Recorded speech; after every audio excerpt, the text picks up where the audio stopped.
let me thank Dr. Joshi for this warm welcome and for having me in front of this important audience.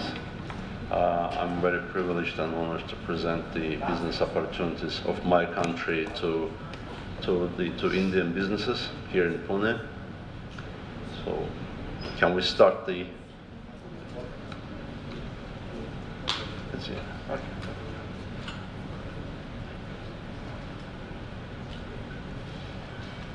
So we tried to make our PowerPoint presentation as simple as possible and as informative as possible.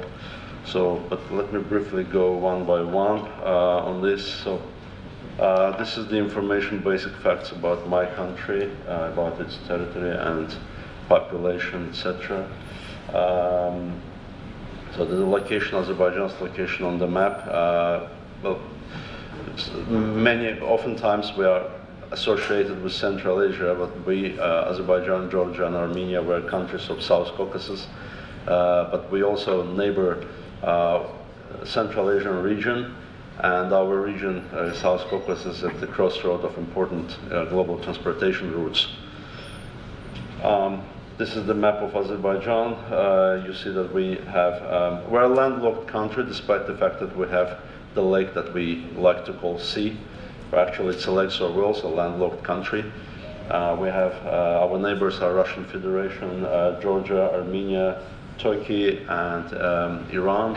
And we have maritime neighbors, Russia, Iran, Turkmenistan, and Kazakhstan. So we have huge transit potential, Azerbaijan and the entire South Caucasus region, because we are located at the crossroads of all major transportation routes, and the most important one for India, which is international north-south transportation corridor. So you'll see it on the map. This is just basic facts about Azerbaijan-India political relations. Economic partnership is important in our relations. We share strong economic and trade relations based on mutually beneficial partnership and pragmatism. India has been for many years within the 10th largest trade partners of Azerbaijan. In 2022 it was 5th. In 23 it was Azerbaijan's 7th largest trade partner. Many may know, some may not know that India is Azerbaijan's 3rd largest oil buyer. So I jokingly say 3 eyes because it's Italy, Israel, and India. So you see how geographically diverse destinations of Azerbaijan's crude oil is. So, and in 2023, Azerbaijan sold over 2 million barrels of oil to India, and so this Azerbaijan is India's important energy partner. Also, Indian company Videsh Ltd, which is the subsidiary of the Oil and Gas Corporation of India, holds shares in Azerbaijan's oil projects. This investment made by the Indian government into the oil sector of Azerbaijan is important in terms of having this investment and cooperation in other areas of the economy as well. India is very famous. Azerbaijan is a very famous destination for Indian businesses. As to date, we have more than 1,000 registered Indian companies operating in Azerbaijan, and they cover various spheres like industry, agriculture, construction, trade, transport, service, etc. And as Dr. Joshi said, the tourism is booming between our countries. Last year, we had 117,000 Indian tourists who visited Azerbaijan. The figures of this year are even more staggering. Let's say, even if January, March last year we had 15,000 Indian tourists, so the first 3 months of this year we already had 37,000. So it's more than 200% increase. And only in April we had 24,000, and that's because with India, between Delhi and Azerbaijan, we have 10 direct flights weekly. The visa system is very hassle-free, it's online, And Azerbaijan's entire tourism industry is adapting to the needs of Indian tourists. So this is the information on major export and import operations between Azerbaijan. So I will not go one by one, but it's very diverse. But I should tell you that export from Azerbaijan, more than 90% is oil, and we're seeking to decrease the amount of oil in the entire trade turnover by developing business relations in other sectors. So Azerbaijan's macroeconomic indicators and investment climate for the beginning of this year, we experienced some GDP growth, and especially 6.7 in the non-oil sector. So our total trade turnover was 9.7 billion. Our strategic foreign reserves constitute around 70 billion US dollars. 20 years ago it was only 1.6. There is increase in the investment into the oil and gas sector, but we are proud to say that we're getting more and more investments in our non-oil sector, which is very important for our economy. And almost 80% of investments come from internal sources and around 20 from foreign. And I'm pleased to note that according to the Financial Times FDI Intelligence Edition, Baku, the capital of Azerbaijan, has been ranked third among the cities with the highest FDI inflows in 2023. So this is the list of potential investment areas that the government of Azerbaijan encourages foreign investors to invest in. I will not go one by one. It is actually diverse. I just tried to cluster it. And in the bottom you will see the website of the Minister of Economy, where you will have all the information in English, the list of the areas and priority areas for the government for foreign investment. Important what my country is doing, what the government is doing, is the investment opportunities and incentives for the foreign businesses. We pursue the policy of open door to attract investments, and legislation is in place to protect the rights and interests of all investments, inviolability of their border, of their property, etc. And for licenses, this process is very simplified.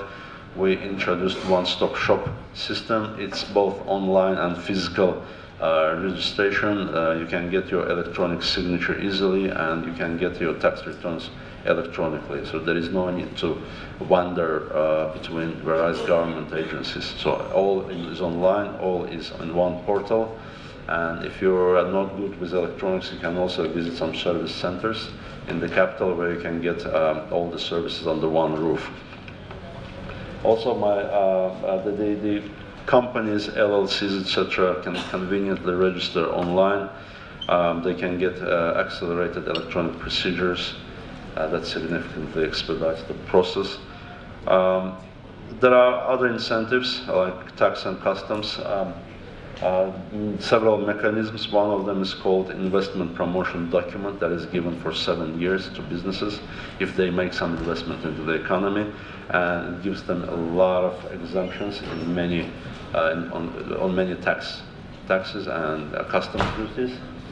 Also, we promote our industrial parks by providing certain serious exemptions for them, for the residents of those industrial parks.